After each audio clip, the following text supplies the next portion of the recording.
Lions ക്ലബിൻ്റെ ഈ വർഷത്തെ 5 സർവീസ് പ്രൊജക്റ്റുകളുടെ റീജിയൻ തല ഉദ്ഘാടന കർമ്മം GST കോർഡിനേറ്റർ സുരേഷ് കരുൺ നിർവഹിച്ചു.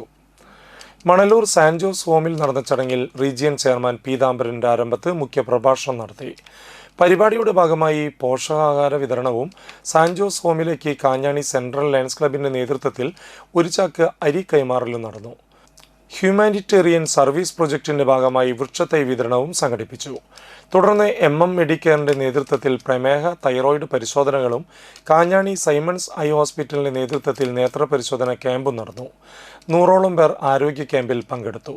ചടങ്ങിൽ മണലൂർ ഗ്രാമപഞ്ചായത്ത് അംഗം KV Davis, cabinet secretary Balakrishnan, district adviser AP Ramakrishnan, district secretary MC Madanakumar, additional secretary MM Dineshan, brother Thomson, Prabharajan, zone ചെയർമാൻമാരായ ഹരിലാൽ അപ്പുകുട്ടൻ, രാജൻ ജോസ്, ഏരിയ ചെയർപേഴ്സൺ അമൃത ജയപ്രകാശ് എന്നിവർ സംസാരിച്ചു. കാഞ്ഞാണി, ഏങ്ങണ്ടിയൂർ, വെങ്കിടങ്ങ്, വാടാനപ്പള്ളി, കാഞ്ഞാണി സെൻട്രൽ, തളിക്കുളം, നാട്ടിക, പെരിങ്ങോട്ടുകര എന്നീ ലയൺസ് ക്ലബ്ബുകളിലെ പ്രസിഡന്റുമാർ, സെക്രട്ടറിമാർ, ട്രഷറർമാർ ഉൾപ്പെടെ വിവിധ ഭാരവാഹികൾ ചടങ്ങിൽ പങ്കെടുത്തു. ഈ റീജിയണിൻ്റെ കീഴിൽ 7 ക്ലബ്ബുകളുണ്ട്. ആ 7 ക്ലബ്ബുകളും ഇന്ന് പങ്കെടുത്തു. അവരുടെ മെമ്പർമാരും അങ്ങനെ എല്ലാവരും കൂടി നമ്മൾ 5 സർവീസ് പ്രോജക്റ്റ് ചെയ്തു.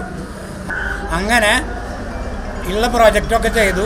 ഇനി ഈ വർഷം മുതൽ നമ്മുടെ 7 ക്ലബ്ബുകളും ഈ കാഞ്ഞാണി, വാടാനപ്പള്ളി, കാഞ്ഞാണി സെൻട്രലാണ്, വാടാനപ്പള്ളി, ഏങ്ങണ്ടിയൂര്, നാട്ടിക, തളിക്കുളം, പെരിങ്ങോട്ടുകര, വെങ്കിടങ്ങ്, അതിൽ അത്രയും ക്ലബ്ബുകൾ നിരവധി സേവന പ്രവർത്തനങ്ങൾ ചെയ്ത് നമ്മുടെ ഈ നാട്ടിൽ കുറേ നന്മകൾ ഉണ്ടാക്കും.